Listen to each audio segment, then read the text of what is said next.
Okay. Oh, I need to fix that.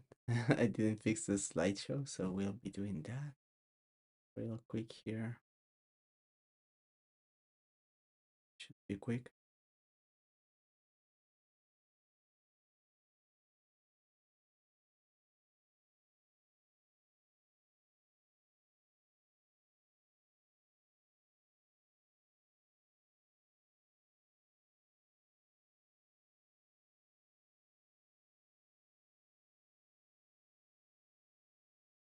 Okay.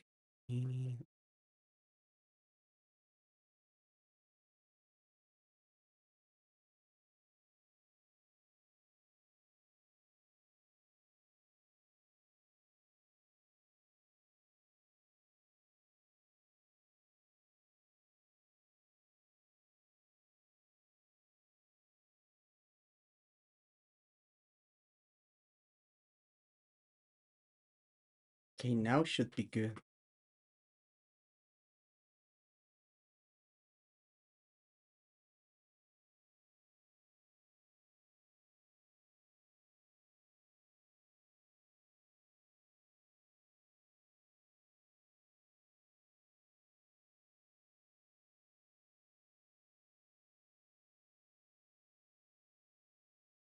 Okay, that's good. That's good.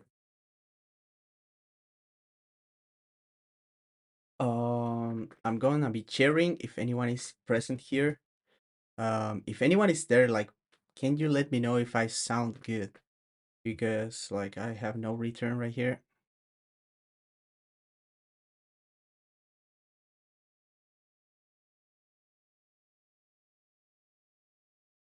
I'll be sharing real quick, and we'll be beginning with the podcast real quick here.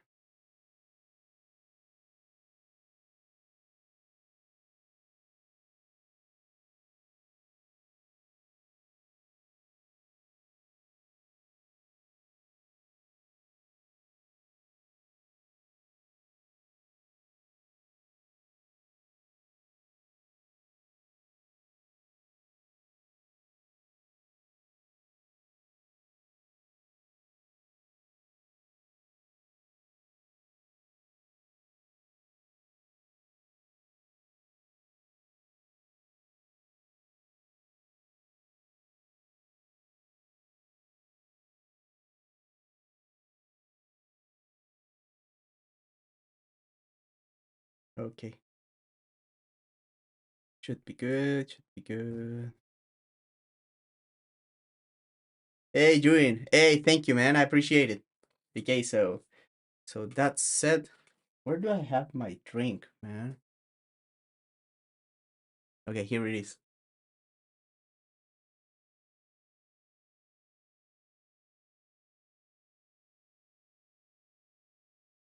Okay, so we'll be beginning with the podcast then. Gotta give.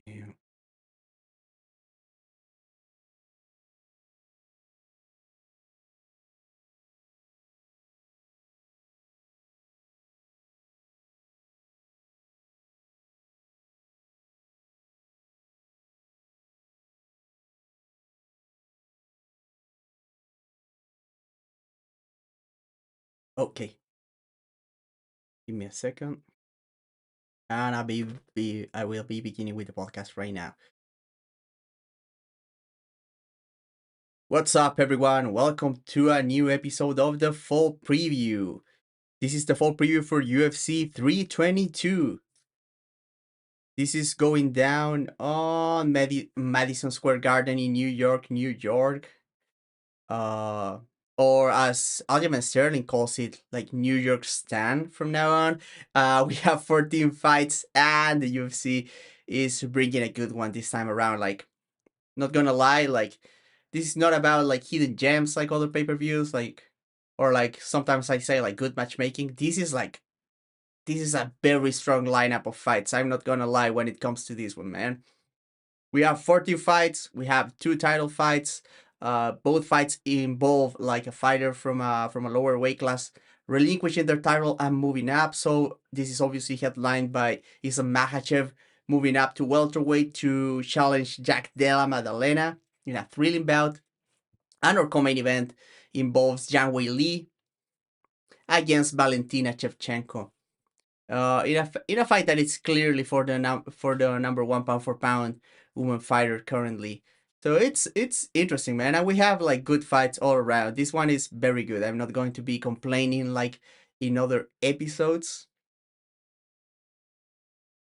So yeah, let's get into the first fight. Why don't we get into the first fight already? Okay, let me adjust the camera. Yeah, here. If I fit into the frame here. Okay, Okay, your first fight of the night is a lightweight bout between Vyacheslav Borshev and Mateus Camilo. Let's begin with Borshev. A rangy kickboxer with a dangerous left hook, Slava likes to move around on the outside, disrupting and measuring opponents with inside leg kicks while waiting for entries or counter opportunities. He's not a consistent jabber at long range, but he uses his jab effectively in exchanges, intercepting entries or tracking retreating opponents. He's at his best when he slips the initial shot behind his high guard and fires back with his powerful hooks. His signature left hook lands to the body and head with tremendous effect. A switch stance kicker, his boxing remains largely the same from southpaw, but he opens up the open side body kick against orthodox opponents. A heavy kicker, he punishes opponents circling with roundhouse kicks to all three levels. Defensively, he's solid, mixing a responsible high guard with measured head movement and pull counters. At times, he can be overly reactive, making him vulnerable to feints, long combinations, or mistimed reads. Strong in the clinch, he's a punishing dirty boxer from collar ties with sharp uppercuts and clean inside footwork. Wrestling has long been his Achilles heel, but years at Team Alpha Male have turned him into a capable fierce slayer scrambler. Borshev is well conditioned and extremely tough, but his reflexes and durability seem slightly diminished, and even his power appears to have dipped with age. Against him, we have Mateus Camilo, a promising striker out of Nova União. Camilo fights behind a stiff jab, setting up the rear leg kick and rear straight. Once he draws reactions, he opens up with counters and extended combinations. His left hook and overhand right are his main counters, and when he opens up, he rips the body with heavy hooks. Defensively sound in the Nova União mold, he mixes parries, head movement, and nimble footwork. His cagecraft can be inconsistent though, and he can occasionally get sloppy when looking for defensive clinches. He's crafty from collar ties, landing knees and elbows while off-balancing foes with footwork and trips. Owner of a solid double leg takedown against the fence, he's a competent grappler overall. He's fluid in transitions, but not overly controlling from top position. When settled, he lands meaningful ground and pound though. From his back, he's dangerous, wall walking well, and using his armbar triangle series to sweep or submit. Camilo is skilled and athletic, but still developing. His toughness is clear, but questionable decision making and a lack of precision limit his power output. This opener should be a fun striking battle between two kickboxers who love to target the body here. So this is like body punching crew approved. Slava Klaus might not be his prime anymore, but he's still a tough out when allowed to strike freely. Camilo, seeking his first UFC win, gets a willing dance partner here. I would give Borshev the edge in overall striking craft and shot selection, but Camilo's stiff jab could allow him to dictate the pace and exchanges. He have to stay sharp though, Borshev still carries dangerous counter power. Camilo likely holds the wrestling advantage here, and while the Russian improved that aspect under Team Alpha Male, that area now seems to be regressing. It should be an entertaining fight, but I think the younger fighter edges out with his jab, jout, and takedown threat. So the pick is that Camilo wins a decision here.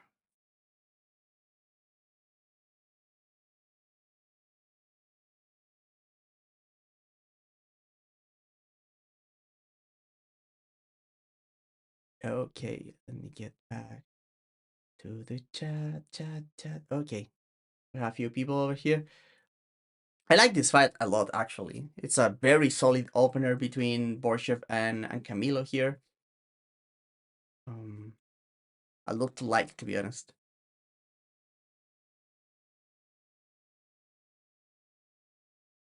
And it only gets better from here, man. It's a very solid one. It's a very solid pay-per-view. I'm very happy with this one, to be honest.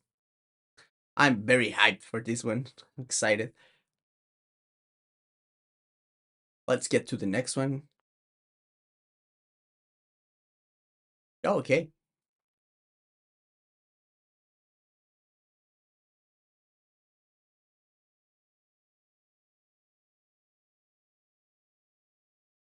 Next, we have a middleweight bout. We have a fight between Baisangur Susurkayev and Eric Makhachev. Let's begin with Susurkayev, a confident and undefeated kickboxer, 10-0 as a professional. Susurkayev earned his UFC contract with a highlight front kick to the body on Contender Series. He fights with his hands low, looking to establish kicking range, while he feints with his hands and occasionally jabs. Most of his range management and long range scoring come through leg kicks and snap kicks to the body. A very flexible kicker, he attacks all three levels with both legs using roundhouses and front kicks. Not a slouch with the hands either, so Surkayev packs power with a long 1-2 and a dangerous left hook that he also throws to the body. Flying knees are another key weapon in his arsenal. Defensively, he relies mostly on his spacing, though he will use a high elbow guard to deal with punches up close. He's most vulnerable when extending combinations, as he doesn't move his head much and tends to keep his chin high. A solid wrestler and grappler on top of it, Susurkayev is very hard to take down with quick hips in open space. In the clinch, his balance is exceptional, complemented by strong grip fighting and a heavy whizzer. When given space, he'll attack with nasty elbows and knees to discourage level changes. He can be too patient inside the clinch at times though, occasionally to the point of being passive. Suzuki has also shown real grappling ability, using whizzer kicks and landing heavy ground and pound when he scrambles to top position. While he fights with a relaxed demeanor, he throws a lot of big strikes, which has tested his gas tank in longer fights. His main issues are his limited striking defense and his tendency to spend too much time with his back on the fence. Against him, we have Eric Makhachev, a composed southpaw out of the MMA lab.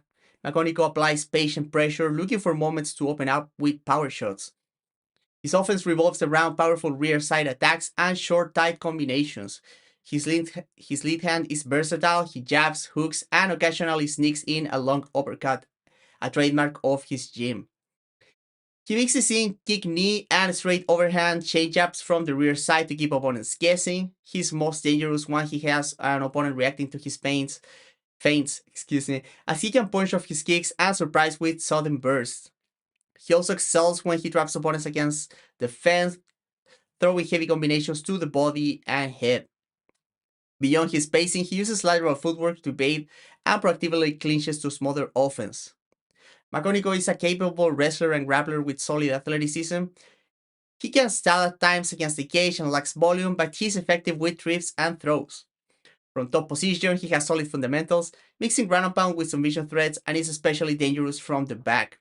A nimble scrambler with good first layer takedown defense and solid wall walking ability, though his grappling hasn't been tested at a high level yet. Makhachev is well-rounded and athletic, but lacks the tools to dictate the fight and can be too low volume at times. This should be a striking match between new hot prospect Susurkayev and a lower tier middleweight in Makhachev. Makhachev is a suitable test for Susurkayev at this stage, I feel, as he will engage Susurkayev in the face he prefers, but he's also durable and athletic enough to make it interesting. It will be worth watching if Suzukayev's gas tank holds up, should Makhachev consistently target the body. Training out of a strong camp, Makhachev may come in with a sharp game plan and some grappling wrinkles to surprise the Russian. However, Susurkayev appears faster, the heavier hitter, and more dynamic overall. He will likely get a first round knockout, and that's the pick here.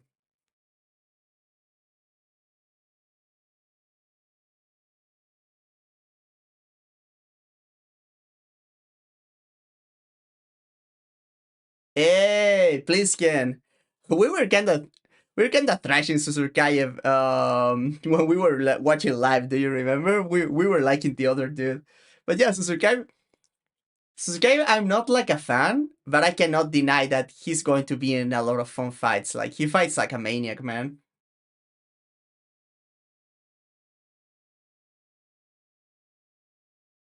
I'm thirsty today, man.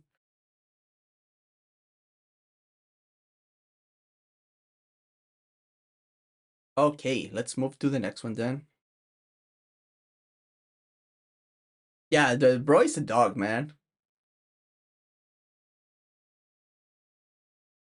Yeah, he looks legit, man. He has some flaws, but he's like very early in his career, and the UFC seems to be taking their time with him, so he might have a future, man. He might have a future.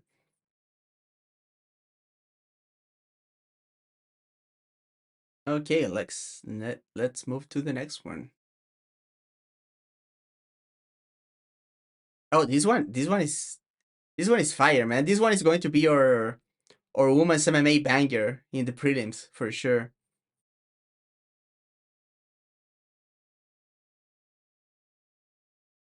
Let me get everything.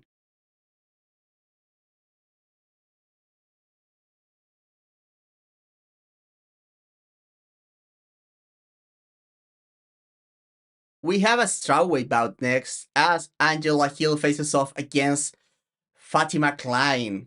So let's begin with Angela Hill. 40 years old and a 33 fight veteran, Hill has spent her entire career aside from her debut in the UFC. Don't be fooled by her record, as even at this stage she remains a relevant player in the 115 division. Hill has a well-rounded game based on pace and transitions. She likes moving around in open space behind numerous feints to set up her boxing combinations and a variety of kicks. Her snap kick to the body and counter right hand are some of her best weapons at range. In closer range, she's good at landing counter knees and tight right hooks, sometimes off-color ties. She's constantly moving her head side to side and is good at sleeping shots on the first layer. Hill is at her best when mixing phases, using her striking to open up clinches and takedown attempts. Inside the clinch, she's at her most damaging with heavy knees, sharp elbows, and loopy punches during breaks. A solid offensive wrestler, Hill has good timing on her level changes and can finish doubles and singles. From top position, she's not very controlling as she prioritizes punishing opponents in transition and during get-ups. But she has threatened with the guillotine multiple times to improve position and even finish a fight with it once. Defensive wrestling can still be an issue against high-level grapplers, and while her submission defense is very good, she can be stalled by heavy top players. Hill remains a good fighter, but age has taken a toll on her physicality, and she plays a demanding game. Against her, we have Fatima Klein, a long and aggressive, well-rounded fighter. Klein comes from an extensive grappling background, but is now well versed in all phases of mixed martial arts. An active striker, Klein uses her footwork to stay in opponents' faces, pot shotting with long kicks to all three levels, and sitting down on her punches. A stiff jab allows her to draw shots, fade back, and counter with the 3-2 or 2-3. While Klein looks to move her head on the outside, her reactive defense revolves around leanbacks and ducks. This is complemented by an active guard, parrying shots and blocking kicks, and she's a willing counterpuncher too. Klein is also a transition-based fighter, actively looking for clinches, usually driving to the fence to work nasty knees and land big strikes during breaks. Her offensive wrestling isn't very polished, but she's strong and her strike open up opportunities for trips, throws, and level changes against the fence. From top position, ground and pound is her specialty, as she flows through control positions before attacking limbs to open up strikes. She's particularly dangerous with elbows, both from static positions and when disrupting transitions. From her back, she's a very good scrambler, well versed in a variety of guards and leg entries to create movements and sweeps. Klein is well put together, tough, and conditioned. Her only apparent flaws are so far are the rote nature of her striking and the lack of nuance in her wrestling. So, once again, Hill faces a rising prospect here. This time she meets Klein, who just like Hill shines when mixing the martial arts. It is a tough draw for the veteran, as Klein is 15 years younger and noticeably bigger. The fact that Klein is a well-rounded threat also means Hill doesn't have an easy path to victory here. Klein is still somewhat raw as a striker though, and Hill might be able to use her superior craft and layer her transitions to get it done. But the deck feels too stacked against her here. I think Klein is too much for the aging fighter, so the pick is that Klein wins a decision.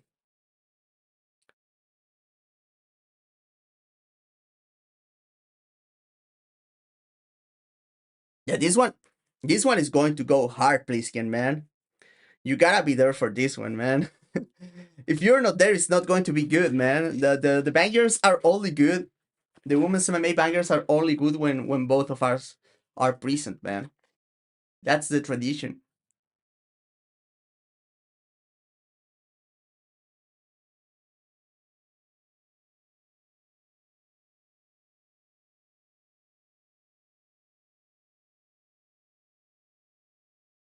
Okay, let's move on. Maybe Sugar he saw that was not a good idea, man.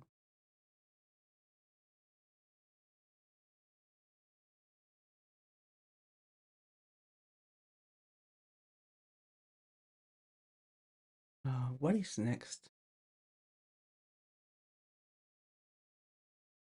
Oh, this one is a banger, man.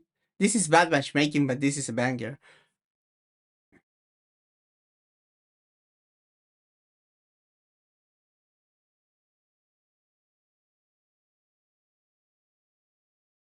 Next, we go to featherweight as Chepe Mariscal faces off against Pat Sabatini.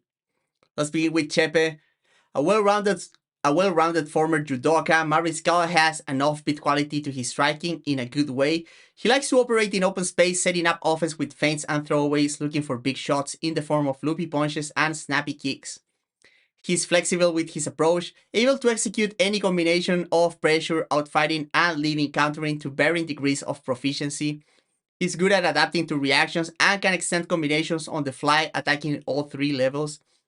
Despite his aggressiveness and willingness to exchange, he's solid defensively, moving his head and feet well even during exchanges. His volume can be inconsistent at times as he lacks reliable control options at range though. He shines in transitions, blending the pocket and clinch phases and landing shots while flowing or during breaks. As a judoka, the clinch is obviously a strong point. He has adapted his throws and trips to MMA brilliantly.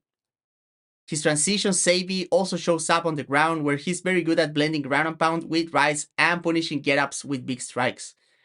Mariscal is both very hard to take down and also a creative scrambler. He will fight from all positions, looking to create space with elevations and leg lock entries. And his submission defense has been impeccable despite his level of competition. Shepard has good cardio and is very tough. His biggest issue is the lack of tools to control the pace of a fight consistently take cover with his best qualities, as he often seems content to fight whatever fight is given to him and the pace that his opponent wants. Against him, we have Pat Sabatini, a stocky dynamic grappler. Sabatini usually likes to move on the outside behind consistent level changes, his jab and lock quick kicks, looking for spots to shoot takedowns. He switches stances often and isn't afraid to throw big hooks from both sides. He likes to use stance switches to cover ground and disguise entries, taking advantage of his ever-present takedown threat. He adds variety in the form of kicks to all three levels and the occasional spinning attack at range. His defense relies largely on his ability to change levels and grab clinches, and while this is limited, it plays directly into his game. Sabatini is a savvy transitional fighter, quick to throw big hooks during breaks and capable of shooting a takedown at any moment during an exchange. A very strong wrestler, Sabatini has a quick level change and clean finishing mechanics to his double leg and single leg in open space. He can also work takedowns against the fence, usually hooking a leg to get to the back. From top, he's suffocating with heavy control, strong passing, and constant ground and pound. His blend of wrestling rights and traditional BJJ position make him a handful for anyone. Submission grappling is consequently a strong point. With 13 career submission wins, the rear naked choke is his most reliable finisher. But he's also very well versed in leg locks. When Sabatini finds himself on his back, he's a very good scrambler with an active guard and aggressive leg lock entries to sweep or get up. Sabatini is well conditioned and well put together, but his one-note approach can mean he often needs to dominate to win. This is a rematch of their fight from 7 years ago, a wild bout where Mariscal took a split decision. Neither fighter has changed dramatically, but both are polished versions of their younger selves now. Sabatini has improved his top control and open space wrestling, becoming more focused as a specialist, while Mariscal has developed all around and is the type of fighter who will take the fight wherever he's challenged. While Sabatini's improved top control could be the kryptonite and earn him a clear win this time around, I feel like Shepe is too good of a scrambler and likely to survive any sketchy situations. His takedown defense and striking have also improved, and he's more composed than ever before. I think Shepe will be more damaging fighter as the fight goes on, especially later rounds, so that's why I'm picking Shepe Mariscal by decision here.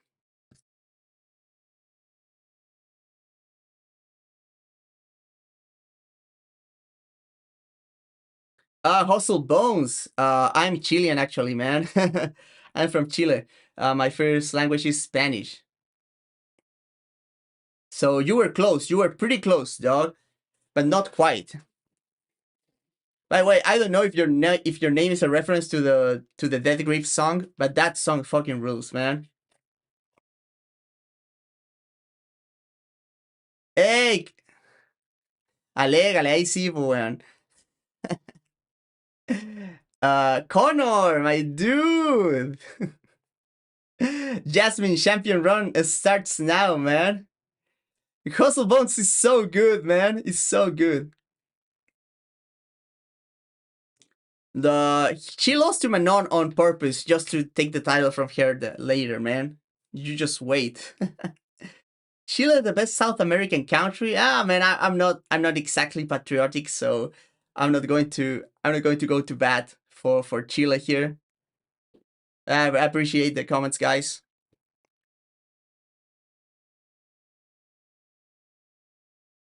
What is the next fight anyway? Oh, okay.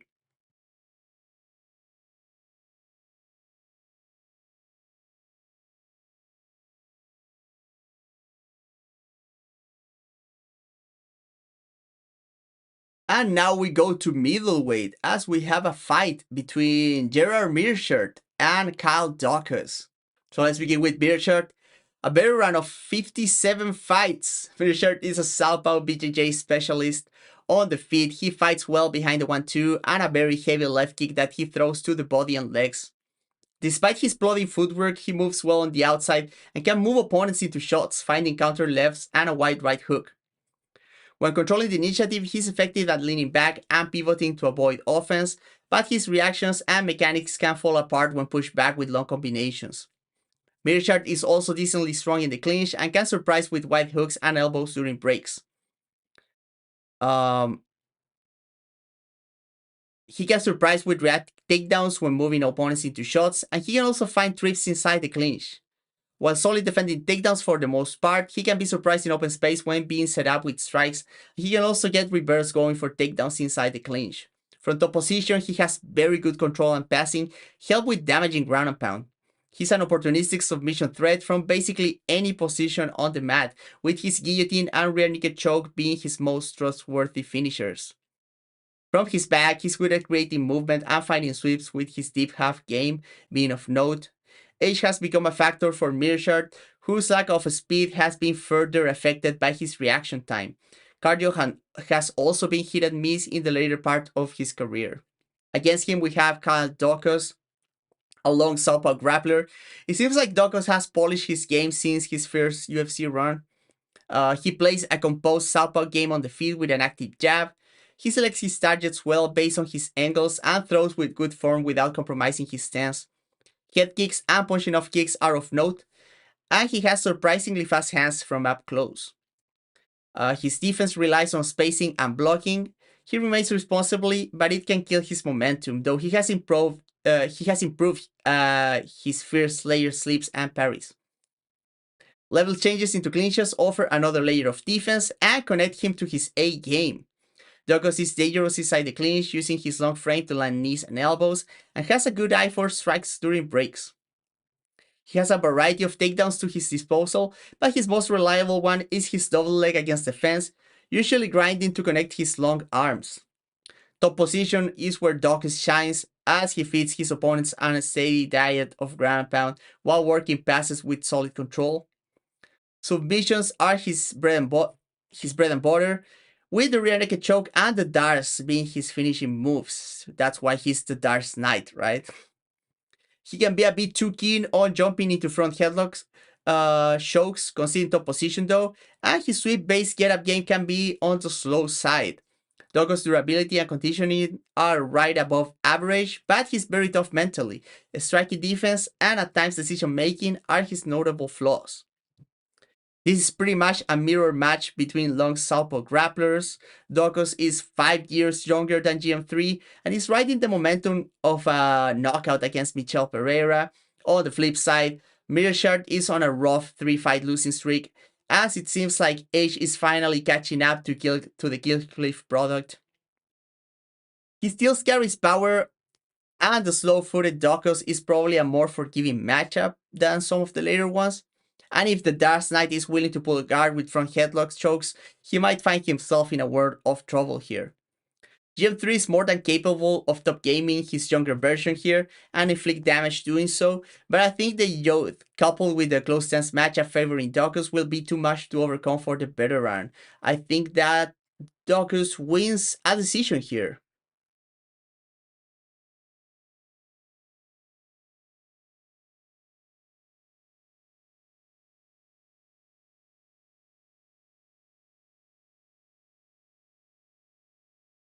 Yeah, appreciate that, Connor, man.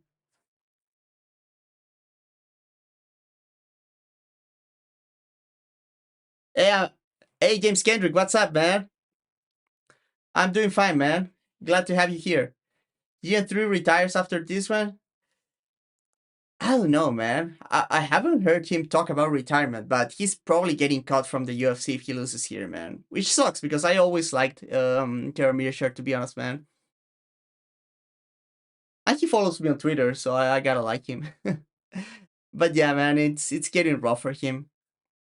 He was pretty good at one moment. I mean, he's still pretty good, but you know, he was pretty good for the UFC at one moment.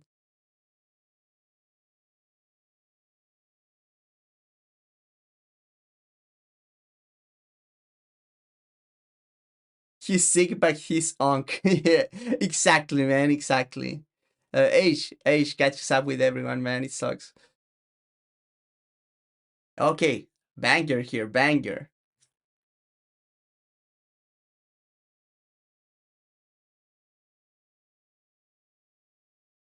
We go. Oh, wait. Couldn't record on Logic, man. Uh, what else can I close here?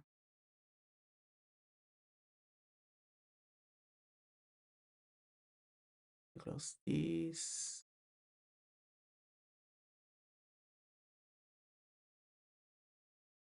Yeah, I think I need to close this one for sure. Okay, this one should do it.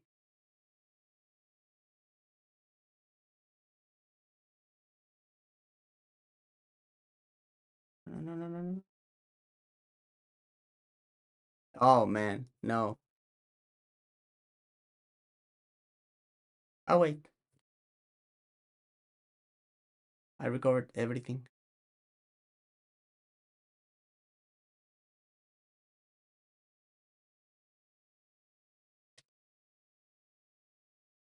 Okay, I'm dealing with a little bit of technical difficulties here because I'm like recording the podcast at the same time that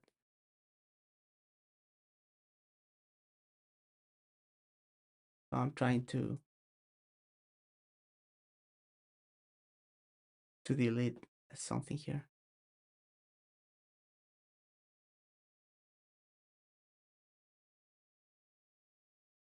Anyway, yeah.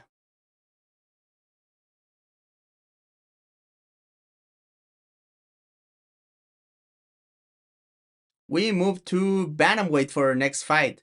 As we have a fight between Malcolm Wellmaker and Cody Haddon. Let's begin with Wellmaker, an athletic freak with a lethal right hand. Wellmaker fights extremely relaxed out of either stance, pressuring with his presence and pot shotting with body and leg attacks. He fights out of a tall stance, and despite having good mobility, he prefers to plant his feet to deliver power. Uh, Maker can deliver power on all strikes. Of note are his leg kicks and body kicks. And his right hand, which he usually prefers to throw as a counter lead hook, has been his money maker. Well, Maker has tremendous vision and distance management, and that plays into his countering and defense. His defense is largely reactive and aided by his good reflexes. He has shown the ability to check and catch kicks, and defaults to leaning back behind a shoulder roll looking for spots to counter. He has good footwork, usually timing pivots and side steps to avoid or counter opposition. While he can put shot well at range, he can expose himself when leading with big shots, especially with his hands.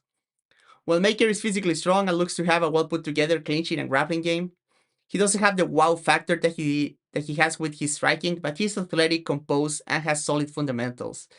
Solid top control, he likes to go for ground pound, usually controlling the wrists, and is sticky from the back take. That side of his game has not been tested much against high level competition though. While Maker's attributes are off the charts, and his composure only augments this. But there seems to be a lack of depth to his game, and while he looks well conditioned, it seems like he gets less dangerous as fights progresses. Against him, we have Cody Haddon, a boxer and grappler. Big and strong for the division, Haddon looks to stalk opponents down behind his high guard, being aggressive with his hands. He opens up with long combinations, the left hook being his best punch. But also look out for his jab as his punishing tool during breaks and entries.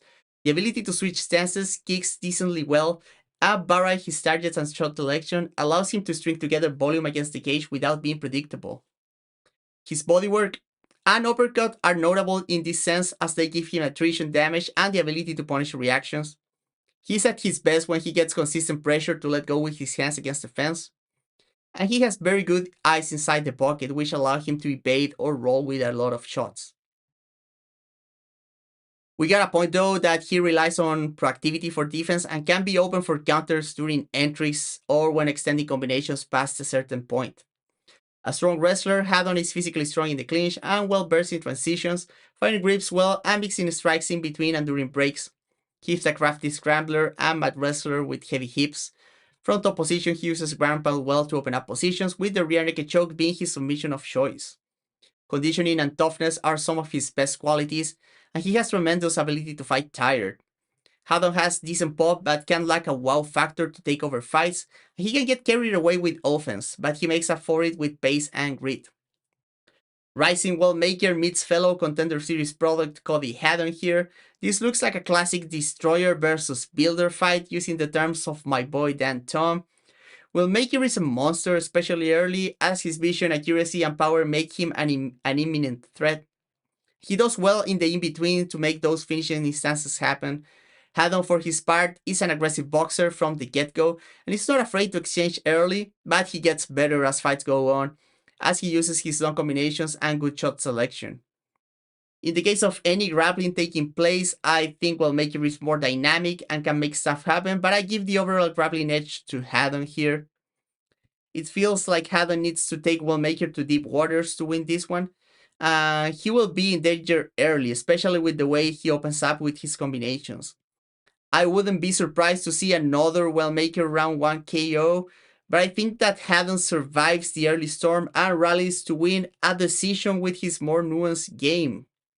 So the pick is Haddon. This one is my hottest take here.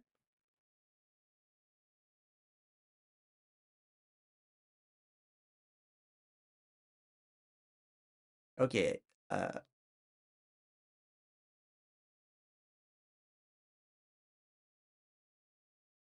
Hey Arman, man, are you okay? Are you doing okay, man? Oh, Shriram, let's go.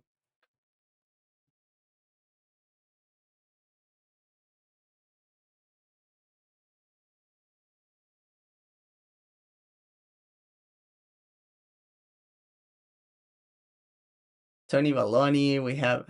Oh, let me check, man. Who's your favorite fighter ever? Probably Dustin Poirier, man. Um, but I'm big into some other ones. I was the biggest Shogun fight for the longest time. We have Badger in the chat. That's awesome. Kind of well maker is real hoops. Yeah, this fight rules, man.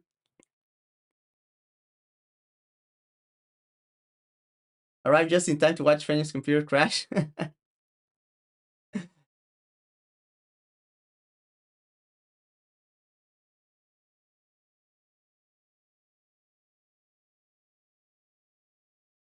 Yeah, Haddon is pretty good, man.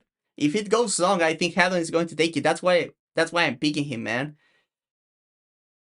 I gotta check something on my Della.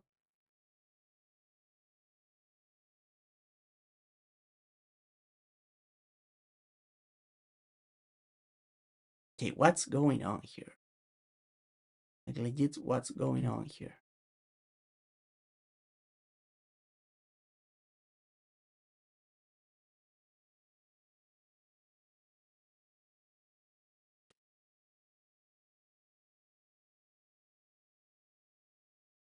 What is this two take thing, man? I don't get it.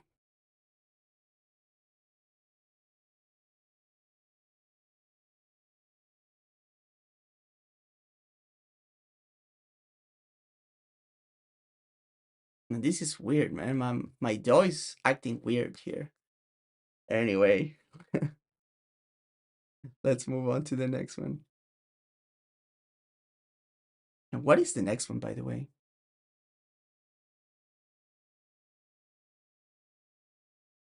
Oh man, it's getting hot in here, man.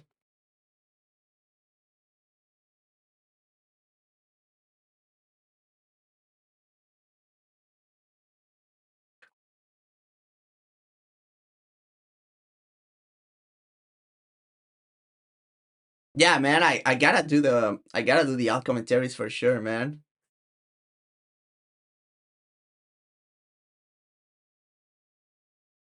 Oh, that's awesome, Rio. I'll look out for it, man.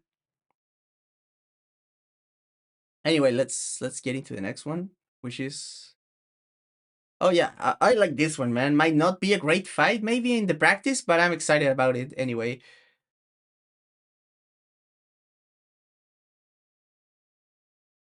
We have a flyweight fight next, as we have a face-off between Erin Blanchfield and Tracy Cortez. So let's begin with Blanchfield, an athletic grappler with improving striking. Blanchfield likes to move in open space behind lead shoulder feints and level changes. She keeps a high output and is usually aggressive, not afraid to pressure if opponents concede the back foot. Erin often sits down on big punches when countering, while swarming with quick, lighter combinations when leading. Her decent hooks are complemented by an active lead leg that she uses to kick all three levels and mix in between combinations. Blanchfield stays present during exchanges, showing good first layer head movement and solid footwork. However, she can lose her footing when countering during extended exchanges, and that's where her lack of depth can show. An avid transitional fighter, Blanchfield often changes levels to close the distance.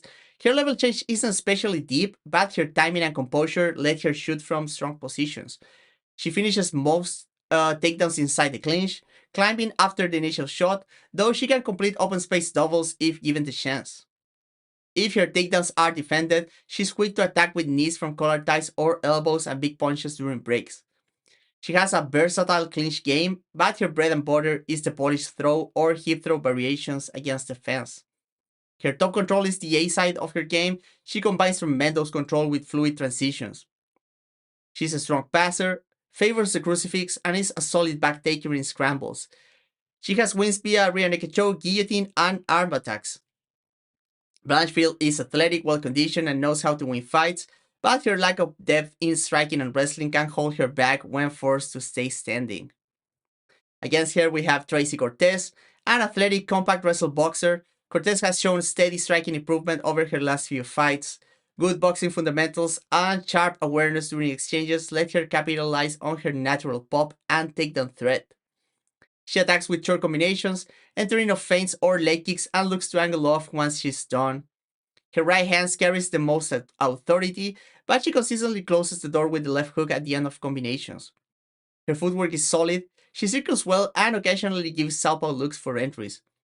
She could benefit from a more consistent jab though, as she often relies on feints and big movements to dictate exchanges. Her head movement is inconsistent, but her habit of angling off and her ability to counter in tight mitigate that somewhat. The clinch and wrestling phases offer her more defensive options too. As a wrestler, Cortez is at her best, finding open space shots in transitions. showing a quick level change and solid finishes to both doubles and singles. Inside the clinch, she's usually patient, grinding to create takedown opportunities, though she can land good punches on the breaks. From top position, Cortez is controlling and maintains a heavy base, denying get-ups with strong rights to reestablish control. Despite her athleticism, Cortez hasn't been a consistent finisher against higher level opposition, which can cost her when falling behind. Well conditioned and tough, her main issue remains her lack of finishing danger and some polished gaps in striking defense. We have another rematch here, just like Shevchenko versus Sabatini. This one is 6 years after their first meeting. They fought on Invicta, I think. I saw the fight earlier, but I don't remember the organization. Blanchfield rebounded from her first UFC loss to Manon Fiorot with a convincing 5-round decision over Rose Namajunas. Cortez, for her part, lost her own UFC 0 to Namajunas in a 5-rounder that she took on just a week's notice. So we gotta consider that when assessing that fight. But she then bounced back with a convincing win over Viviane Araújo. Both are grapplers with development striking, so this could come down to who gets on top or who wins the kickboxing. Blanchfield has been the more dangerous of the two in the UFC, especially with her top control and finishing instincts. But Cortez is more on par with like Namajunas or Tayla Santos in terms of grappling. And with a full camp, I would say that she's probably the best wrestler of the bunch there.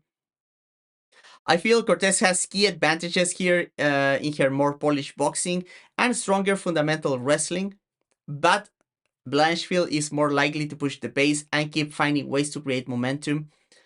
I think that Cortez has the skills and physicality, but I think Blanchfield's urgency and persistence might be enough to get revenge in this rematch. So I think that Blanchfield wins a decision here.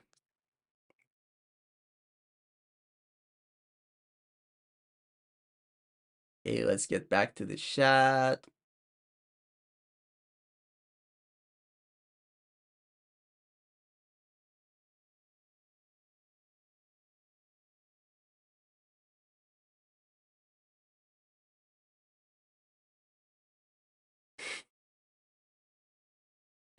Man, we have Tracy Valpos. Do you like pineapple on pizza? I don't think I've ever had that since I'm an adult, but I still have the taste buds of like a 6-year-old, so probably not.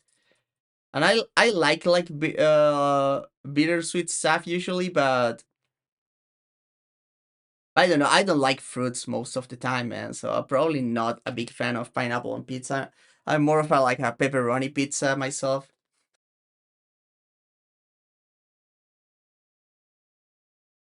I just said that I'm a pizza, man.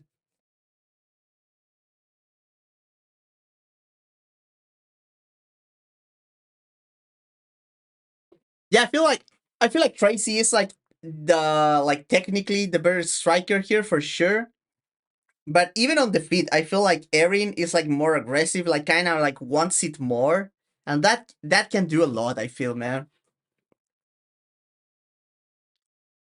We saw that against like Rose Namajunas, right? Like, Tracy was like more on par technically with Rose, but Blanchfield was just willing to put volume on her and started like beating her ass late in the fight. But yeah, it's a cool fight, man. It's a cool fight for sure.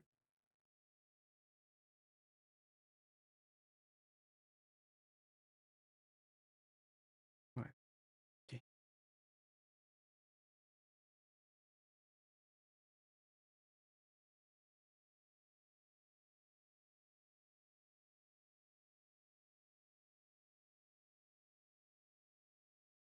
And we're back at middleweight for a fight between Roman Kopylov and Gregory Rodrigues.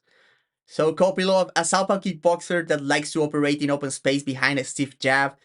Kopylov feints and good understanding of rhythm, coupled with his considerable power and speed, usually allow him to dictate the pace and exchanges of a fight. He possesses a sharp 1-2 and a good arsenal of powerful kicks, especially from the left side, but he also scores consistently with a lead outside leg kick in open stance matchups. He's good at setting kicks with punches and can also punch off kicks. When he gets comfortable, he puts tight, powerful combos with his hands, attacking both levels with precision and good positioning inside the pocket to remain safe. And this only makes his potent kicking game more dangerous. His defense mostly relies on distance management, even though he's good at parrying and hiding behind his shoulders when he has the initiative. He has been vulnerable when fleeing exchanges, and while he can move around well, he concedes ground somewhat easily and his circling is wide, making him a lot less effective when pushed back. Years of training in Dagestan has turned his formerly weak wrestling into a solid point of his game, especially defensively. He fights grips well and digs for underhooks, but he becomes more vulnerable during prolonged chained attacks, and his defense lessens when tired. But he can also surprise with takedowns of his own during transitions, having a quick level change. His ground and pound is also dangerous when he finds himself on top. Explosive, quick, and very tough. Cardio isn't the issue it was in the past, but his ability to fight on the back foot and nuance to his wrestling remain notable issues. Gregory Rodrigues on the other corner. Aggressive and well rounded, Rodrigues is dangerous in multiple areas. A heel cliff and Henry Hoof fighter, Rodrigues is at his best moving forward, using his stiff jab and solid footwork to back people up and open up with powerful combinations. A fan of posting with his jab to measure and unload massive right hands, Hovokov also has a stiff but cloven left hook that he can use to go to the body as well. His defense is somewhat shallow, he relies a lot on exited range and trusts his high guard parries and frames to keep him safe during exchanges, but he can get wild and over aggressive and he has been countered when getting too excited with his offense. He moves his head on the outside looking to close the gap, but he rarely does the same once inside an exchange. The clinch is a strong suit as Rodrigues is proficient with a variety of throws and is also dangerous with elbows and knees against defense and during transitions. Also a solid wrestler, Rodrigues has a quick level change that he can mix well with his striking at range. And despite not being a nuanced chain wrestler, he can come up to the clinch and push to the fence if he's denied to the legs. Not only a striker inside the clinch, Hovokov is well versed in trips and throws, both with his man against the fence and in open space. A good grappler, Rodrigues is a solid scrambler and has strong top position with aggressive passing. Hard ground and pound, and despite being mostly a finishing threat with strikes, his BJJ black belt is still apparent and he will look for submissions. Rodrigues has good cardio and can fight well tired in case of things getting out of hand, but his chin and defense inside the pocket has been his biggest flaws. His recovery is very good and he has heart and toughness for days. So this one is a guaranteed action fight that pits the aggression, pressure, and possible grappling threat of Rodrigues against the precision, speed, and craft in open space from Kopylov. It feels like whoever takes the initiative here should win. Kopylov is a lot more likely to take the back foot, but he's also the better striker in open space. Both guys carry big power, with Kopylov having a durability edge, but Rodrigues has the grappling to survive scares and seal the deal if he gets a knockdown. There's not a lot of footage of Rodrigues against Southpaws, but he never really looked lost when facing a lefty, and he has strong rear side attacks to help with his pressure. I think that he can mimic the old school parts of Paulo Costa's game to not rely on open space reads to be successful here. And his grappling edge should allow him to intimidate Kopylov easier than other opponents. Kopylov is fast and more nuanced in neutral exchanges. The chances of him blindsiding Hovokov and putting him out are not small at all. But I think the pressure and transitional game of Hovokov allow him to win here, so my pick is that Gregory Rodrigues wins a decision. Oh, I didn't put the picture, it doesn't matter.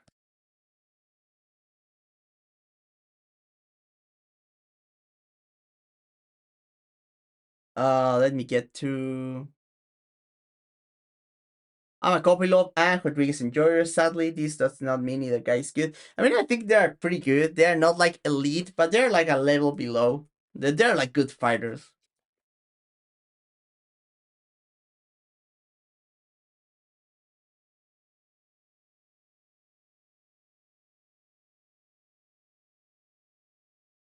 Let me read my ad here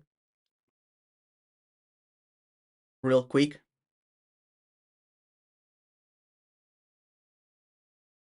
Before moving to the main card, remember guys that we have available merch over here. Just head out, links should be around the video right now, and you can get original merch designed by me about combat sports. Now on the screen we have the body punching crew design, the it's fucking fight night or fight week neck crew. And we have this user checks leg kicks. Check out the other designs. It's everything on the fourth wall store. The products should be like right down in the video. So thank you for that. And we'll be moving up to the main card finally.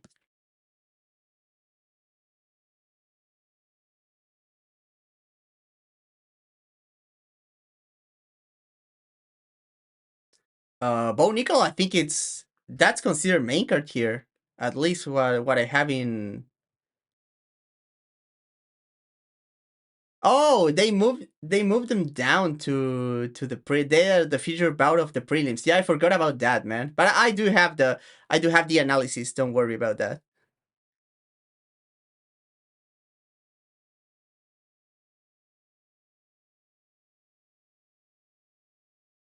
Yeah, they demoted Bo Nickel, man, for crying about Charlie Kirk.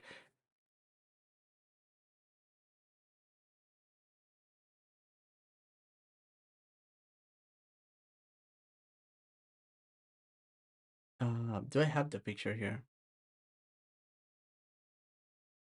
Oh, I committed a mistake. Yeah. Okay.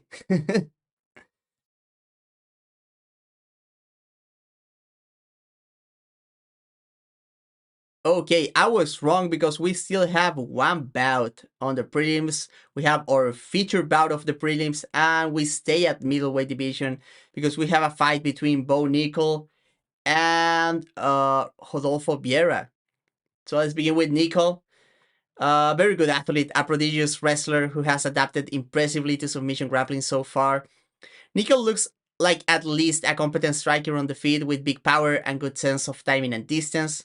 He also understands the interplay between his takedown threat and striking fairly well. That said, there's still some disconnection between his striking and wrestling.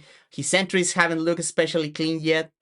His striking defense is basic but not terrible. He manages spaces well, covers up, and even fires counters at the right moments. Being tough in open space and stall against the fence have been recurring moments where Nickal looks less effective. Outside of that, he has shown brilliance in chain wrestling exchanges. Up until the Paul Craig fight, he proved to be a tremendous finisher, both through transition and with powerful ground strikes. He's very good at punishing get-ups, flowing from rights, and mat returns into backtakes or dominant top positions. He tends to finish with either the rear naked choke or the arm triangle, playing a clever change-up between the two.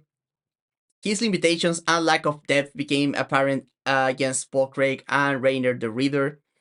He seemed hesitant to push the pace or take risks against the long, awkward Craig. Engaging in a tepid kickboxing match, he won through key moments rather than dominance. And against the Reader, he showed how his game can fall apart when he can simply wrestle himself out of trouble.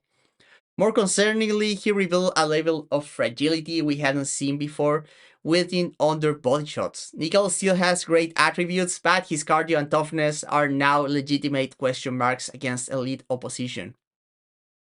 Against him, we have Rodolfo Vieira, a legendary BJJ black belt. Vieira has rounded out his MMA game considerably. A developing boxer, his biggest barrier on the feet had long been confidence, I think. Though he has shown glimpses of solid fundamentals in past fights, he often looks stiff and uncertain in losses to Chris Curtis and Andrew Petrosky. Despite having solid moments in both bouts, against Trish and Gore, however, he displayed a new level of comfort, fighting confidently behind his jab and building layers from there. It was a meat and potatoes approach, but he strung his combinations together well, mixing in bodywork and leg kicks. While his defensive reactions are still somewhat mechanical, he moved his head preemptively and his footwork has improved. Despite those gains on the feet, Vieira still prefers to take the fight to the mat, and he's a capable wrestler to make that happen. His timing has improved, he picks his entries well, though he could still blend in more transitional attacks. He has a solid level change into a double leg in open space, and when denied, he can drive with the single or high crush to defense to work from there. There isn't much depth to his chain wrestling against the cage, but he's strong and he only needs small openings to seize control. His ability to take the back during transitions is especially dangerous. From top, he is a heavy passer who has integrated his BJJ seamlessly into MMA. His finish and sequence often comes down to the rear naked choke, arm triangle changeup, both of which he executes at a world-class level. Vieira is athletic and powerful, while his gas tank isn't elite, it's serviceable. His biggest flaw remained the lack of connection between phases and a somewhat limited takedown arsenal. So Nickal looks for redemption after his hype train was derailed by the Reader. Vieira enters off a career best striking performance against Gore. This one could largely play out on the feet unless Nickal decides to take it to the mat, but considering ATT's typical game planning, that seems unlikely to me. Bo Nickal should have a noticeable speed advantage here, on top of being a southpaw and the more natural striker. Vieira, however, comes in with a more polished and sustainable striking game, and he will likely enjoy the comfort of not fearing the takedown too much. Rodolfo might not be as tall as the Reader, but he's still a big, strong middleweight who could wear on Nickal in clinch exchanges, I feel. He will need to be cautious of Nickal's strike punches and kicks from range though.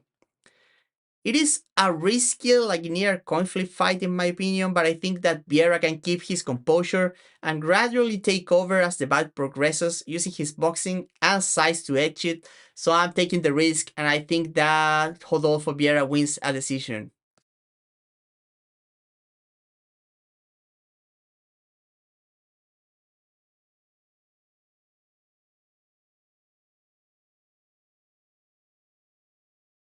Bo Nickal more like bad.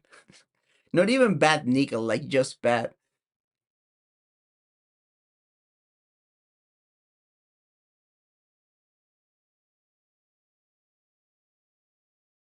It's going to be a boring fight, right? Two stiff guys striking.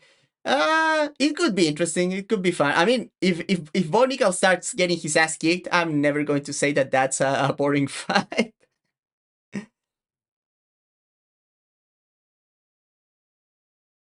Oh, you think? That would be interesting. I think that he has like BJJ brain for sure.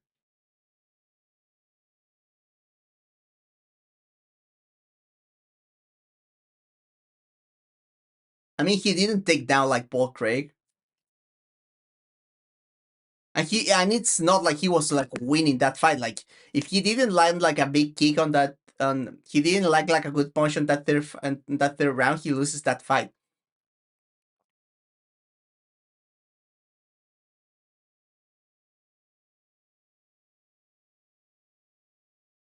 Yeah, I'm out of soda, so we better do this quick here.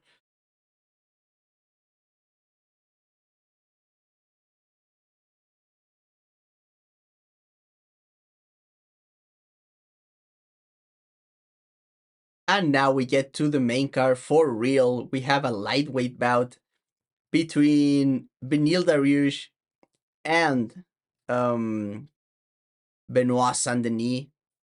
Where is okay? So as you guys know, main card, no profiles for the fighters. We just get it right into the prediction and the matchup, the breakdown. So, this lightweight matchup has some mirror match qualities to it, as both guys are aggressive southpaws, strong in the clinch, and primarily grapplers.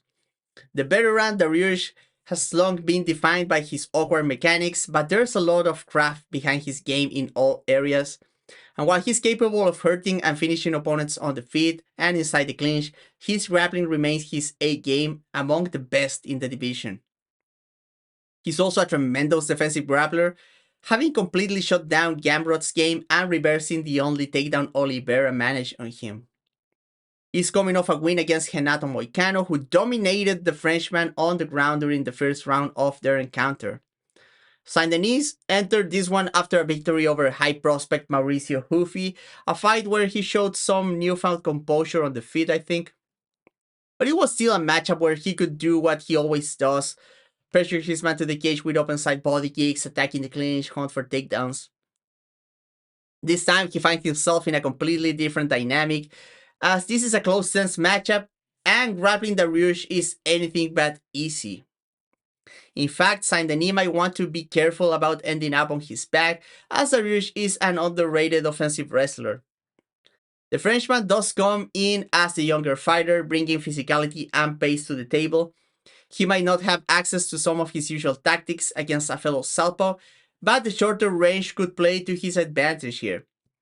His entrance when dealing with close stance can be messy, but he's still dangerous, especially if he's able to swarm Dariush into the clinch with a barrage of elbows and knees. That said, Dariush remains the more nuanced fighter pretty much everywhere the fight takes place, and while his gas tank isn't outstanding, his energy management and ability to fight tired are superior to anything Denis has shown so far. A joust-based victory wouldn't shock me here, and Dariush is obviously past his best, but I'm not ready to pick against him in a matchup that favors him like this one, so I'm going with Dariush by decision.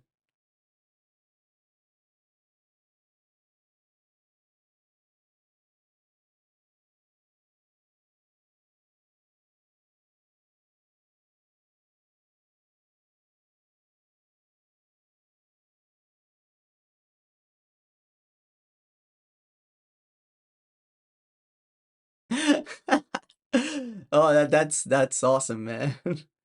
What got the best section?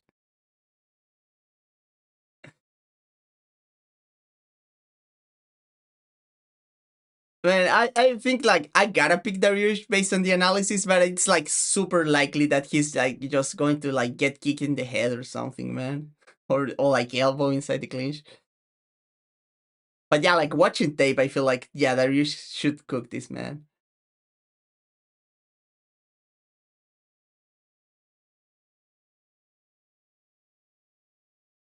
Yeah, but BSD doesn't have punches for close stance, man. All he has is like a 1-2. Bro doesn't even have like an overhand, man.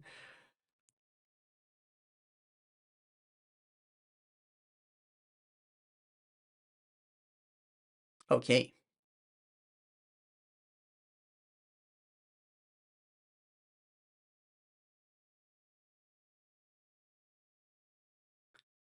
Yeah, Dariush is pretty short, to be honest.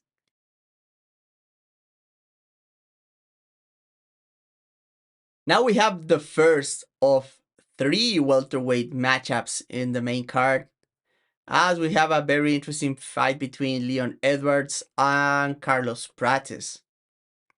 This is crossroads at welterweight here, as former champion Leon Edwards, now on a two-fight skid, faces Carlos Prates coming off a knockout of the year contender. After a career best performance to retain his title against Kamaru Usman and a convincing enough win over an overmatched Colby Covington, Leon has since looked flat. He was easily pressured to defense and wrestled by Belal Mohamed, then conceded takedowns before getting submitted by Sean Brady. Edwards finds himself in a more favorable stylistic matchup this time. While Prates can pressure effectively, he doesn't bring the relentless wrestling pace Leon's last two opponents did. That should allow Edwards to be more comfortable using his open space clinching to control the direction of the fight.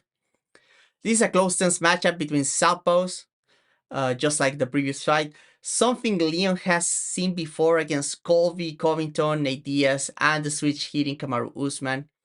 Prates, meanwhile, is coming off a win over another southpaw in Jeff Neal.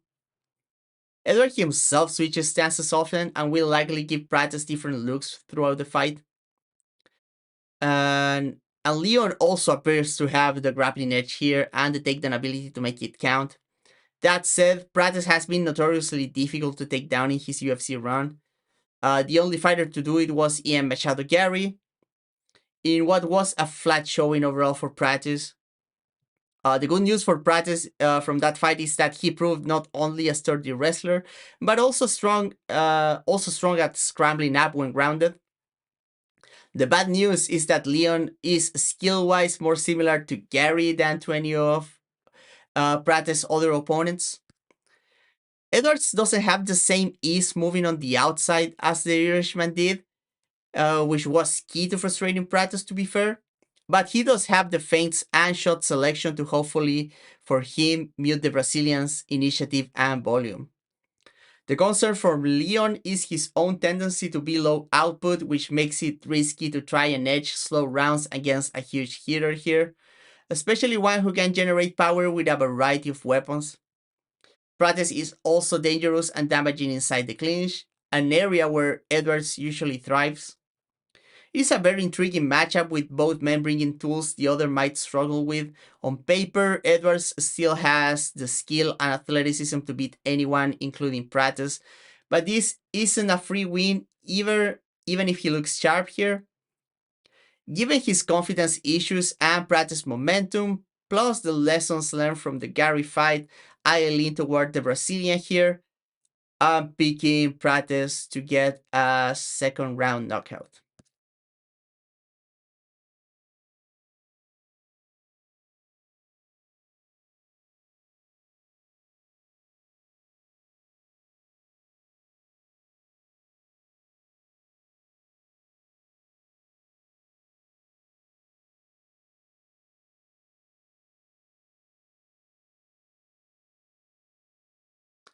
I feel like I don't think I agree. I think Prates is still better in open stance, to be honest. Uh, but he's pretty decent in close stance. But if anything, I feel like Leon. I wonder how much Leon is going to go orthodox. I've never been a big fan of Leon Edwards going orthodox. Like very rarely he does something cool from there. Like he likes going orthodox a lot for whatever reason. Like Rian was saying, this is very similar to Dariush BSD. Probably it's going to be a way better fight if Leon shows up, just because they are like better strikers and way less janky. But but yeah, I mean, this is a cool fight if Leon shows up. If he doesn't, he's going to get killed. And if he gets, and if we get like a quick knockout, that's still fun, right?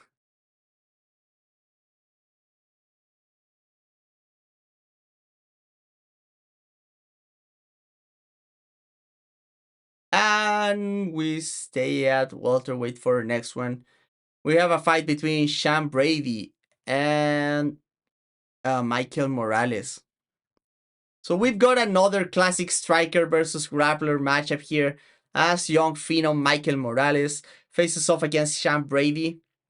Morales remains undefeated and is coming off a main event win over the aging Gilbert Burns. Brady lost his unbeaten record to former champion Belal Mohamed, but has since bounced back, now riding a 3-fight winning streak, with victories over Gastelum, a dominant 5-round decision over the aforementioned Burns, and a submission win against former champion Leon Edwards that we just talked about. This marks a big step up in competition for the Ecuadorian, while Brady has already had a taste of the division's elite. Morales has tremendous attributes, he's long, athletic, with a solid jab and a powerful leg kick, forming the backbone of his striking game. He has a natural sense of fight direction and composure, but despite his strong fundamentals, he hasn't shown much depth yet. Even in wins over experienced opponents, he often relies on frustrating them with his physical gifts, like he did against Matthews and Griffin, who were stuck at the end of his jab, or he's found the early finish, as this was the case against Burns and Magny, his highest profile opponents. Brady wants to combat to Belal's pace, but it seems to have been a learning experience as he's since brought a higher output style to the cage. His confidence in striking has improved too, leading to a more dangerous transition game backed by his trademark strength. For Brady, the key is closing the distance, as Morales stands 2 inches taller and enjoys a staggering 6.5 inch reach advantage. Brady is not a bad striker, and his improvements are clear, but Morales has the physical tools and looks like the more natural and dangerous striker in open space. While Morales has shown flashes of grappling ability, Brady is top tier once the fight hits the mat. His style is perfectly suited to exploit the tendencies of an athletic young scrambler too. Morales didn't show many tools to wrestle off the cage against Magny, often relying on patience and strength and balance to create space. Unless he has improved dramatically since then, which is possible, that won't be enough against Brady's genic wrestling and control on the mat. Morales landing an early KO or using his athleticism and reach to keep Brady off him isn't out of the question, but I need to see him handle this level of grappling. Part of a complete coherent game backed by equal athleticism, and that's exactly what Brady brings. I'm picking Sean Brady to win via second round submission.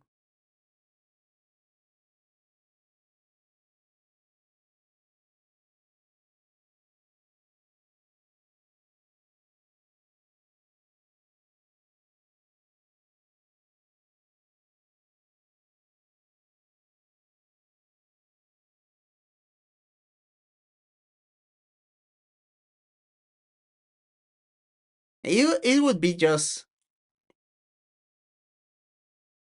it would be so weird if like Greg Brady cannot grapple Morales just because Morales is a freak. Because Morales is not good, man. Like I was watching like the I mean he obviously knows how to do some stuff, but like I was watching the magnified and like he was not like doing well inside the clinch. It's just he was just like super strong and one and has great balance, but he was not like fighting grips correctly or anything.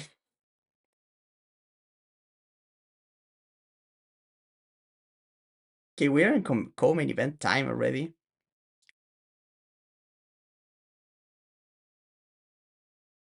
Okay.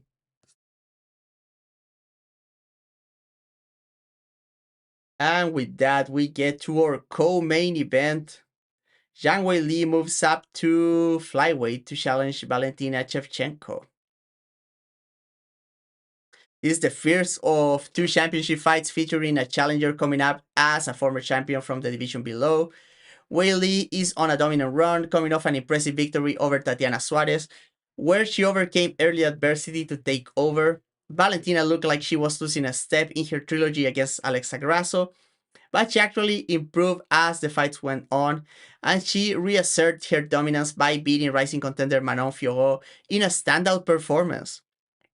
As always, this brings the question about the weight class change. Weili is a decently sized strawweight, but not a huge one. She does, however, have the next level athleticism you want to see from a fighter moving up to face a larger opponent. Valentina herself isn't the biggest flyweight, and she has lost some of her exceptional athletic gifts with time. But we have to remember she dominated inside the clinch against former strawweight champions Joanna Jędrzejczyk and Jessica Andrade. I'm not going to delve too deep into the technical nuances for this one, since I have a bias here, because I was like decently involved with one of the camps. So I don't think I'm like qualified to talk objectively about this one. I will say a few things here. Um, I feel that Valentina is a complicated matchup for Weili on the feet in open space. Uh, Even now, like that she has lost a step, she likely has better distance control, tighter mechanics, and cleaner footwork. For Weili, success hangs on pressure and grappling, either individually or ideally combined. Valentina has been prone to bad decisions when pushed against the fence. And she hasn't been tested much against nuanced wrestling against the fence either, but she was taken down in transitions by Alexa Grasso, something that Weili does well. While she's a solid grappler, her get-ups can be very limited, especially outside of transitional moments. If Valentina does land on top, Weili is the more resourceful grappler and can generate scrambles, so we're just gonna leave it at that for this one. Not gonna say much. I gotta pick for my team here, right? So we're going with Weili by decision here, and we'll just leave it at that.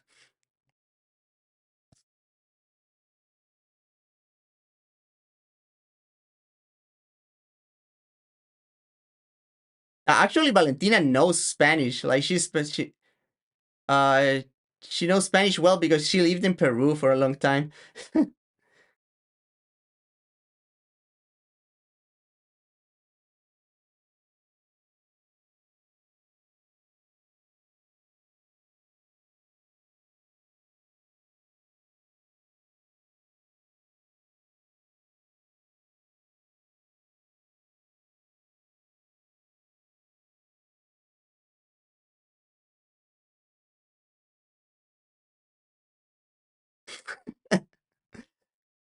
You guys know more about this one. I was already like I don't work directly for Weili. I'm just like subcontracted by someone on Weili's camp.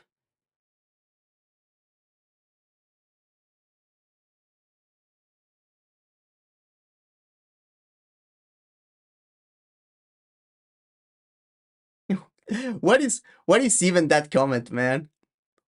I explained like why I think that Rodolfo Vieira has can win. I picked Bo Nickal to win like every fight before this one. It's insane, man, the way that some guys act over here, man. Yeah, let's move to the main event. That is super cool.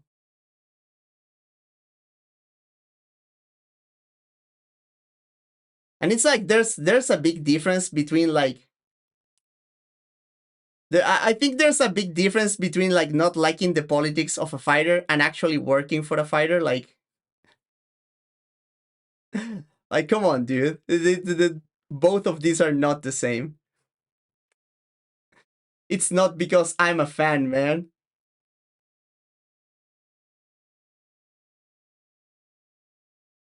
It's not related because I'm a fan. It's because like I know some things about a camp that I don't know about the other camp.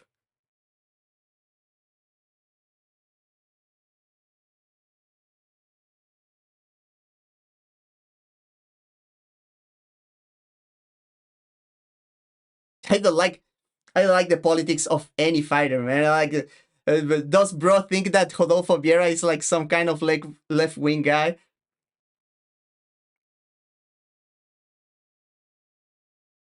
Like Rodolfo Vieira is probably like just as right wing as Bo Nickal, man. He probably cries about Bolsonaro or some shit. Like I don't give a crap about that, man. That would never affect my picks. Like I think the best fighter of all time is Jose Aldo.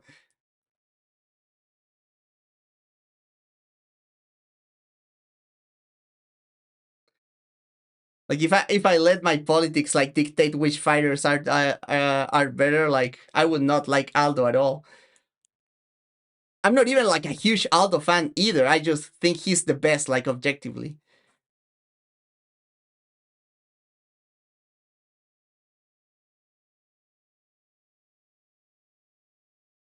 Imagine getting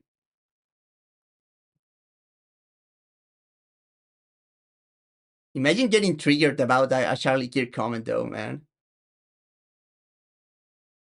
Imagine. Okay, let's move to the main event.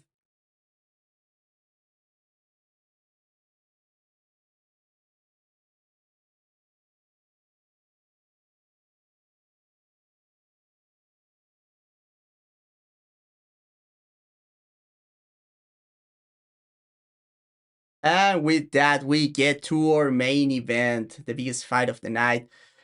Islam Makhachev relinquishes his title, moves up to 170, and challenges Jack Della Maddalena, the newly crowned champ. In broad strokes, this is a striker versus grappler matchup, but things get interesting when you consider that Makhachev more than held his own on the feet against the likes of Volkanovski, Oliveira, Dustin Poirier. While Della Maddalena has been taken down in the past, he has shown high-level scrambling ability, even in clutch moments like he did against Burns and Beneil to win the title. Islam has shown composure under fire during striking exchanges and knows how to leverage his takedown threat to land strikes and find counters. Jack Della showed tremendous anti-wrestling with proactive tactics, using his footwork and level changes to deny Beneil clean opportunities to shoot. But he was still taken down eventually, having to rely on his ace up his sleeve, his scrambling ability to turn things around. One thing to consider is that Volkanovski has been the most successful defensive scrambler in the sport lately when trying to get fights back to his feet against Islam, and he shares his grappling coach with Della Maddalena in the renowned Craig Jones. The Australian already showed the pros and cons of his game against a smaller, superior grappler with a speed advantage when he faced Gilbert Burns. Maddalena was surprised a few times by his big single shots, but his defense and shield held up well, and his outfighting looked far more sophisticated against Beneil, to be fair to him. This also applies to his anti-wrestling. While he was easily taken down by Burns and Hafez with shots in open space, his footwork and anti-wrestling tactics reached a new level when he won the title. Jack also showed improved takedown defense against the fence, with more emphasis on pummeling, fighting hands, and getting his feet underneath him. And this was against a bigger and stronger wrestler in Beneil compared to Burns. JDM's primary stance is southpaw, but he's a certified switch hitter. Islam, for his part, stays faithful to his southpaw stance, but has looked comfortable using double attacks and backstep counters in open stance matchups. He also looked more like a traditional boxer when he fought fellow southpaw in Dustin Poirier, which means he should have answers and ideas for both of JDM's looks. The X factor here is that Islam is moving up, obviously, and we don't know how that will affect him.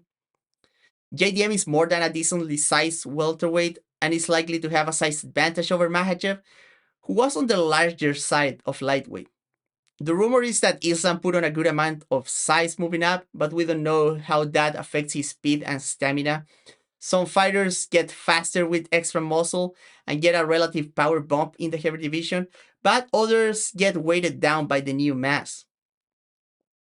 Same with cardio, some maintain or even improve their gas tank thanks to the caloric surplus, while others tire more quickly moving around more weight. Assuming Islam looks like himself, he has a very good shot at making the fight miserable for JDM, especially early. He's simply a better wrestler than anyone Della has faced before, and it's unlikely he's physically behind in this matchup.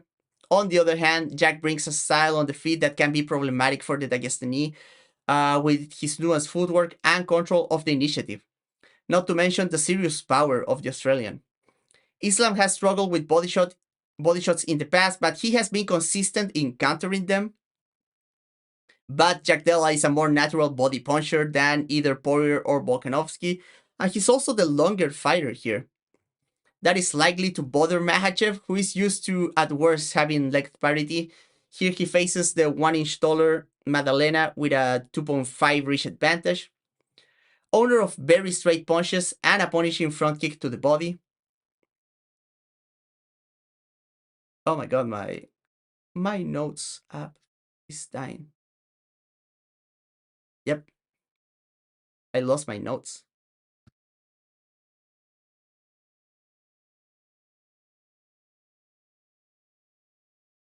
Okay, we're back.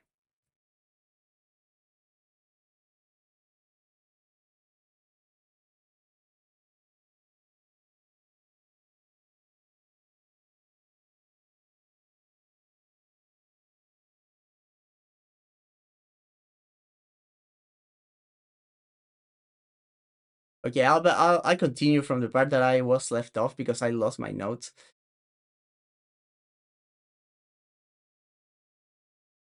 Here he faces the 1-inch taller Maddalena with a 2.5-inch reach advantage, owner of very straight punches and a punishing front kick to the body. This is very hard to predict, as most fights are when someone moves up to a weight class for the first time. But assuming both look like themselves, I've got to side with Della Maddalena. Overall size advantage, comfort on the feet, Craig Jones scouting, and his final X factor, his cardio. Islam has more than adequate stamina, finishing Poirier in the fifth, but he clearly fatigues at a steady clip. He usually becomes less effective with takedowns as fight go on, unless he's mauling his opponents. Meanwhile, JDM showed in the Beneil fight that he can fight on the back foot and fight takedowns with impressive volume for 25 minutes. And he did that in this very same weight class.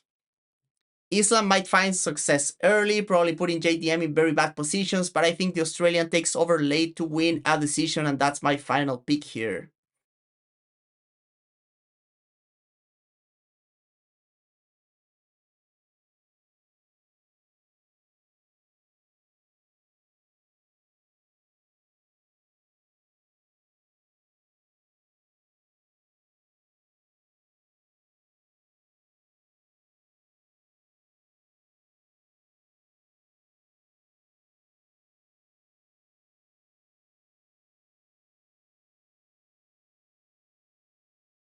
Okay, let me catch up with the chat here.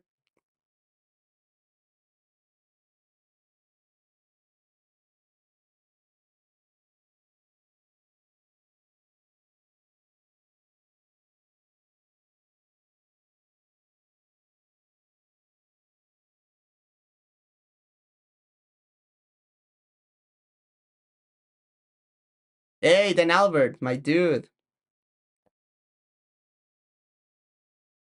I feel like I honestly feel like if unless like JDM's like game goes to hell because the grappling from Islam is too powerful, like he should have a field day on the feet. I feel like he's a bad matchup, especially because he can operate from both stances.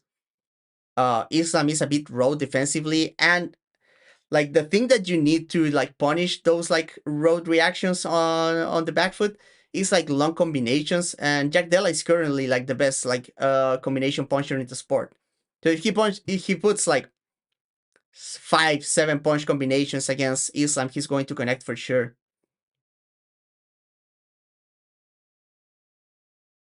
Yeah, because but the thing is that he has never seen like bad consequences from being taken down, right? But what if like Islam gets on top and starts like fucking him up? Maybe that does a number with his confidence. That's like the big thing that I'm wondering about.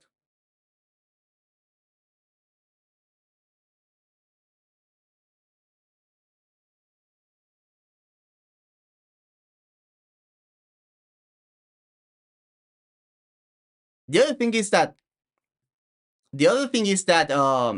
JDM is like very physically strong, man. I would be very surprised if Islam is like stronger than JDM. There might be like on equal plane,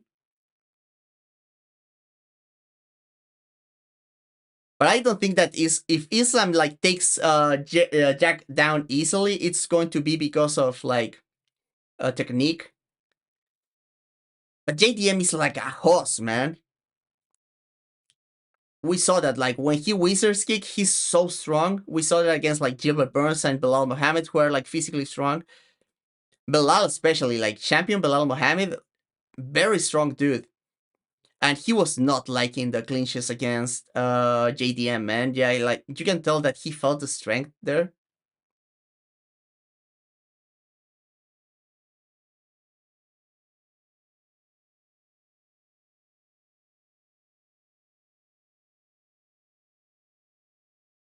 Yeah, but that's training, and that's like training is always like more technique focused. But we'll see, man. I doubt that Islam Makhachev is like stronger than Belal Mohammed, like in brute force. But we'll see about that. Jack is a big dude, man. He looked to be stronger than Belal at times to me. Obviously Belal like a better wrestler, in like wrestling terms, but yeah, very physically strong, which is interesting. You don't want to be like scrambling that much against Islam, I guess. Like he's going to Islam is way too good of a grappler to just be like you pulling tricks on him all the time. He really gotta make like uh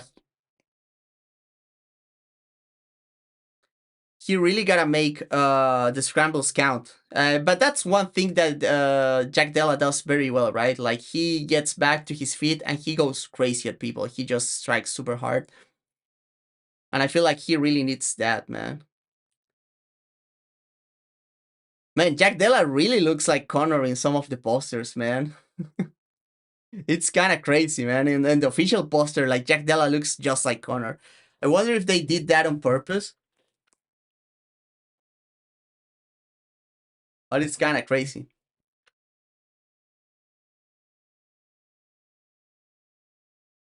Anyway, I'll get to the outro and I'll get out of here because I need to sleep. But it has been fun, man. The chat has been good today.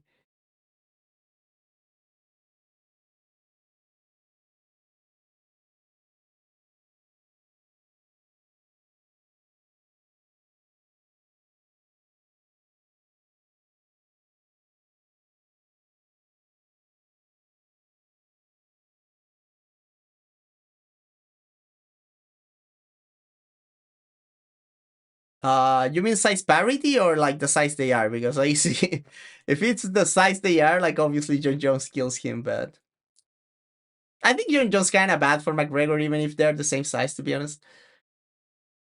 And I think that Conor may be better than John Jones overall, but yeah, I don't know. Hypotheticals are kind of silly, but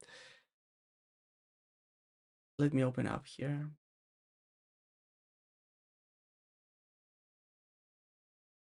Man, I have been like watching tape for this card. When is the one card, man?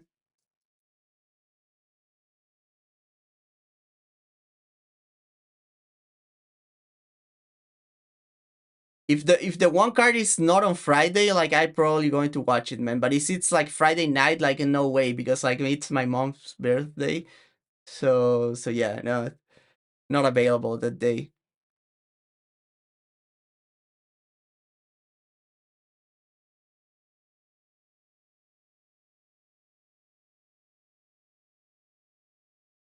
And that's the pay-per-view. We have a lot of good fights here.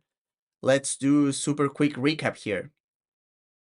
And I'll tell you my thoughts about all of the fights very quickly.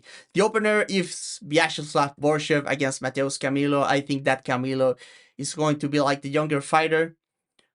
He can compete with Borshev with the striking, maybe even taking him down. So I'm taking Camilo. We have Suzukaev against Makoniko. I feel like Suzukaev is being set up to win here, and I expect him to win to get the early knockout. But it could be interesting if it goes long. Angela Hill versus Fatty McLean. It's like Hill fighting like a younger version of herself, and I think it's kind of rough for her. Hill might be able to do something, but I'm going with Fatty McLean here. Cheve Mariscal and Pat Sabatini get a rematch after 7 years. First one was won by Cheve Mariscal, and I think he will do it again. He will do more damage and will be able to scramble out of danger early from Sabatini. Gerald Mearshart versus Kyle Dawkins, another one of those like mirror matches of guy versus younger version of that guy. And again, I gotta go with the younger version. I think that Kyle Dawkins can match like Gerald Mearshart pretty much everywhere at this stage. He's the younger guy. I feel like he's more durable, probably better cardio at this stage, so gotta go with him. Malcolm Wellmaker versus Cody Haddon, a very cool fight.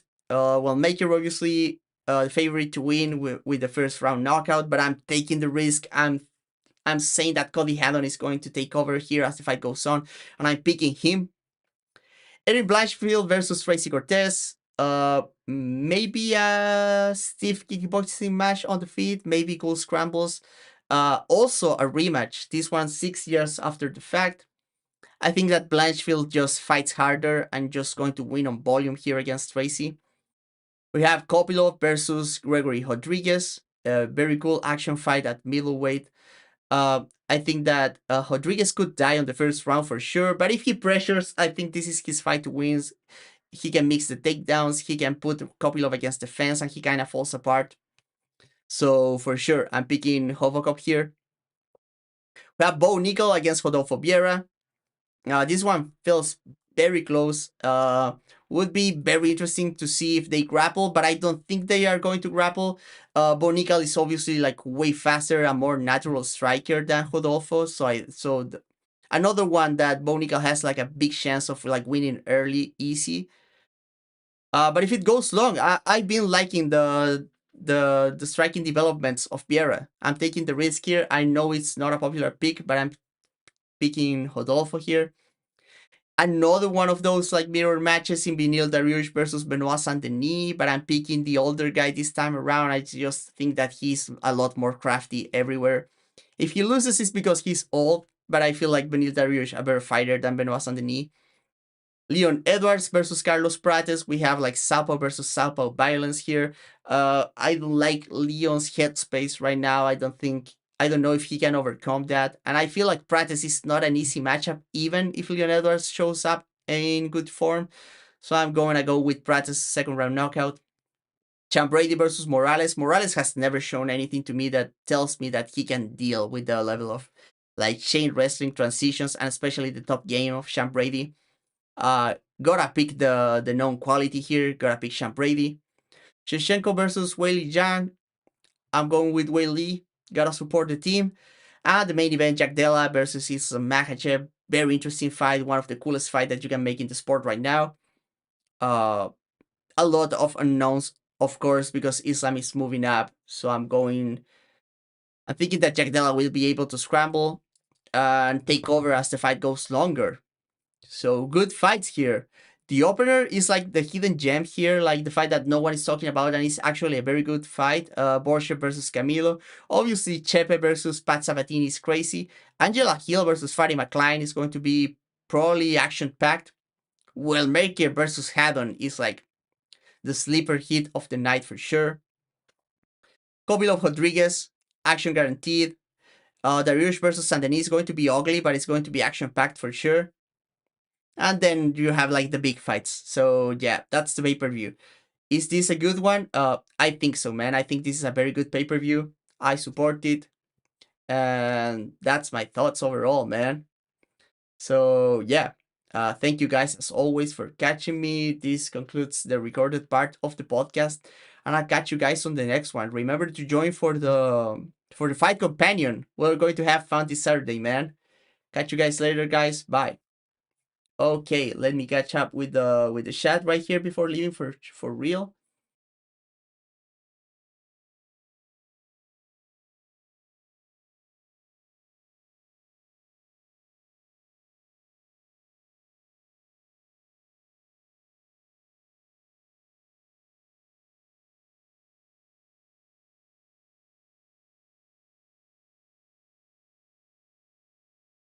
Ripella.